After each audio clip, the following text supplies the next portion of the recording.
नमस्कार, मैं जितेंद्र कफलिया। आज पॉलिटिकल होने का मतलब और पॉलिटिकल होने की ज़रूरत पर एक बात के माध्यम से कुछ तर्कों के साथ अपनी बात रखने की एक कोशिश कर रहा हूँ। प्रशिक्षण के दौरान एक दिन फिनलैंड की शिक्षा व्यवस्था पर आधारित राम राज्य नाम से एबीपी न्यूज़ की एक रिपोर्ट दिखाई गई, जो कि यूट्यूब पर उपलब्ध है। रिपोर्ट देखने के बाद चर्चा शुरू हुई, तो कई लोगों ने अपनी अपनी समझ और अवलोकन के अनुसार बातें रखी। किसी ने बच्चों के यूनिफॉर्म में न होने पर ध्यान दिया, किसी ने शिक्षण के तरीकों पर, किसी ने शिक्षक की भूमिका पर, तो किसी ने वहाँ पर शिक्षकों की चयन प्रक्रिया की कठिनता पर। मैंने भी एक बात जोड़ने की कोशिश की, जो कि मैंने ऑब्जर्व की कि यह रिपोर्ट लगभग 10 वर्ष पुरानी है और आज के समय में शायद इस तरह की रिपोर्टिंग करना उतना सहज नहीं रह गया है। हमारे देश में पिछले 10 वर्षों में भी स्थिति बदली नहीं है, बल्कि बदतर होती जा रही है। प्रतिक्रिया तुरंत आई, आप तो पॉलिटिकल हो रहे हो। बात ठहरा दी गई, या यूं कहें ठहर गई। आप तो पॉलिटिकल हो रहे हो।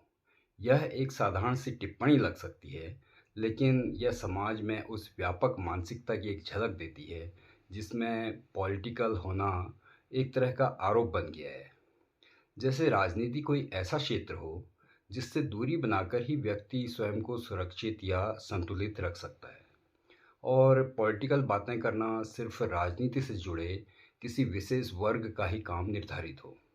कोई अन्य करे तो उनको या तो अनेकों आचार संहिताओं के बंधन में बांध दिया गया है, या फिर अवांछित गैरकानूनी या आपराधिक कृत्य दर्शाया जाता है।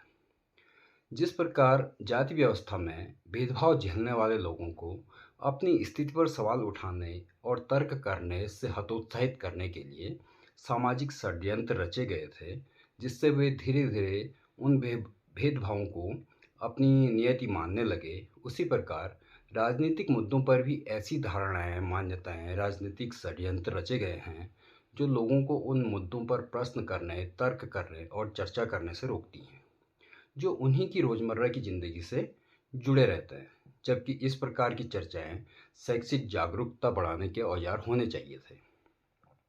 प्रश्न यह है कि क्या वास्तव में किसी भी व्यक्ति की राजनीति से दूरी संभव है?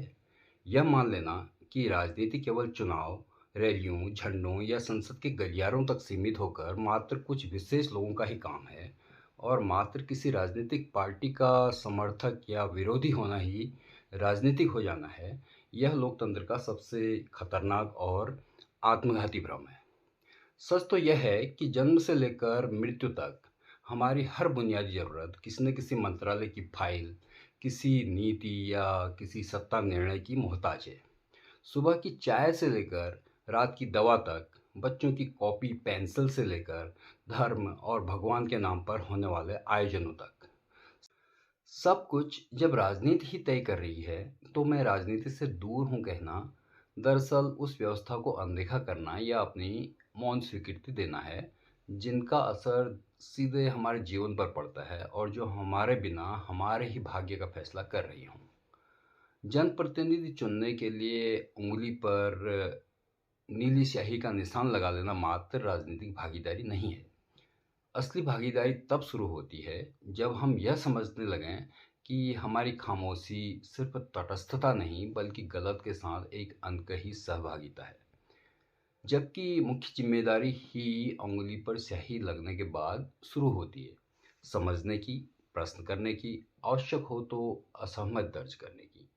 आज हमारे चारों ओर नियमों, कानूनों और आचार संहिताओं का एक मकड़ जाल बुनकर आम जनमानस के मस्तिष्कों में ऐसे डर भर दिए गए हैं, जिसके भीतर अभिव्यक्ति की आज़ादी सिसक रही है।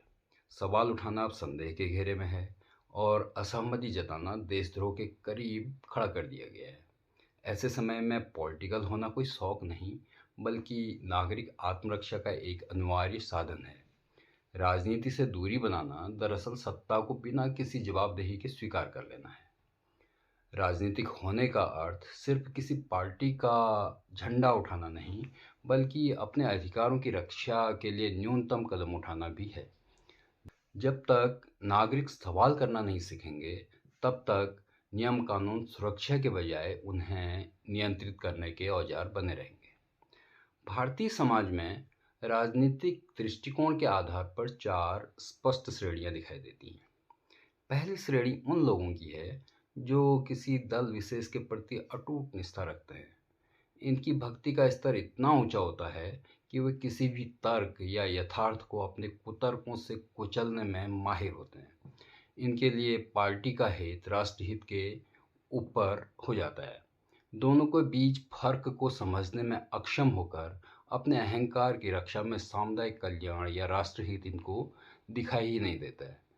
दूसरी श्रेणी उन अवसरवादियों की है जो हमेशा सत्ता की छांव में रहना पसंद करते हैं।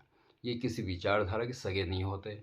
जहाँ सत्य होती है ये वहीं अपनी चापलूसी की कला में निपुणता के साथ अपना ओहदा बचाए रखने की कोशिश करते रहते हैं। इनके स्वार्थ की पराकाष्ठा इनके सोचने की क्षमता को कुंद कर चुकी होती है। तीसरी श्रेणी उन सबसे अशिक्षित निष्क्रिय लोगों की है जो संख्यात्मक रूप में सबसे बड़ी है, नेताओं के लिए वोट बैंक का काम करती है और इन्हें चुनाव के समय क्षणिक लाभों में उलझाकर भावनात्मक तरीके से संचालित किया जाता है। लेकिन चौथी श्रेणी उन सीमित लोगों की है जो वास्तव में लोकतंत्र के रक्षक हैं। ये वे लोग हैं जो हमेशा सत्तासीन पक्ष से सवाल पूछते हैं और परिवर्तन के पक्षधर बने रहते हैं। इनका किसी पार्टी से कोई मोह नहीं होता।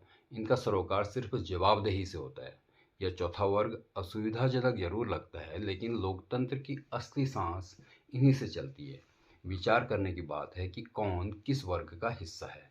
क्या उस भीड़ का जो सत्ता की आरती उतारना चाहती है या उस जागरूक नागरिक की भूमिका में है जो गलत व्यवस्थाओं को आईना दिखाने की कोशिश करता है। शिक्षा इस पूरे परिदृश्य में एक केंद्रीय भूमिका निभा सकती है, लेकिन विडंबना यह है कि वह स्वयं ही हाशिए में खड़ी दिखाई देती है। चुनावी मुद्दों में शिक्षा कभी भी प्रमुख स्थान नहीं बना पाई है।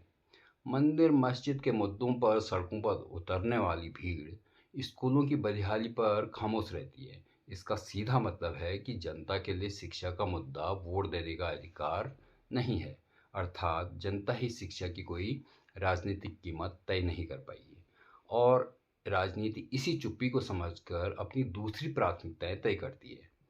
कारण केवल राजनीतिक नहीं सामाजिक भी हैं। दूरगामी परिणामों को देखने की हमारी सामूहिक दृष्टि अभी भी सीमित है। शिक्षा के दूरगामी परिणामों को समझने की फुर्सत न तो सत्ताधीशों को है और न ही उस जनता को जो तात्कालिक लाभों में उलझी हुई है या उन्हें उलझा दिया गया है। बुद्धिजीवियों तक को अपना चेहरा चमकाने के लिए राजनीतिक मंचों का उपयोग करते देखा जा सकता है और राजनीतिक मंचों ने तथाकथित बुद्धिजीवियों का इस्तेमाल अपनी ज़रूरतों को पूरा करने के लिए बड़ी चालाकी से किया है। यह एक पुराना और घिसा पिटा गठजोड़ है जिसमें दोनों पक्षों का काम चलता रहता है और शिक्षा देखते रहती है और अंततः बुद्धिजीवियों, निर्माणकर्ताओं और नीति निर्धारकों में उनकी सोच ही निर्धारित करती है कि छोटे से परमाणु से परमाणु बम बनेगा या परमाणु रिएक्टर। यदि शिक्षा अपने वास्तविक अर्थ में फलित हो तो वह व्यक्ति को केवल जानकारी नहीं बल्कि दृष्टि भी देती है, विश्लेषण करने की, सही गलत में भेद करने की और आवश्यक होने पर असहमति प्रकट करने की। शिक्षा दिमागों में आलोचनात्मकता का विकास करती है। आलोचनात्मक दिमागों में सवाल पैदा होते हैं और सवाल ही व्यक्ति को रचनात्मक बनाते हैं। अतः शिक्षा के प्रसार के बाद ही जनमानस के मन मस्तिष्कों में मतदान केवल चयन का अधिकार नहीं रहेगा बल्कि जवाबदेही तय करने का माध्यम बन जाएगा। वास्तविक शिक्षा के साथ जिस दिन समाज में आलोचनात्मक चिंतन का प्रसार हो गया और लोग वोट देने को सिर्फ चुनने का अधिकार नहीं बल्कि बर्खास्त करने की अपनी शक्ति के रूप में भी समझ गए, मान लीजिए कि उस दिन लोकतंत्र वास्तव में मजबूत हो जाएगा। सिस्टम के पहियों में हवा भर जाएगी और विकास की गाड़ी बेहतर माइलेज के इंजन के साथ दौड़ने लगेगी। लेकिन विडंबना यह है कि शैक्षिक विकास मजबूत राजनीतिक सोच से ही संभव है। तब उस क्रम में देश में हर प्रकार का विकास शैक्षिक विकास के कारण ही संभव हो सकता है, परंतु राजनीतिक सोच में शिक्षा दिखती ही नहीं। जनता जिसे शिक्षा समझ रही है वह वास्तव में शिक्षा है ही नहीं। शिक्षा कुंठित राजनीति का शिकार बनी पड़ी है। निष्कर्षतः यह समझने की ज़रूरत है कि पॉलिटिकल होना हर जिम्मेदार नागरिक का आवश्यक कदम होना चाहिए।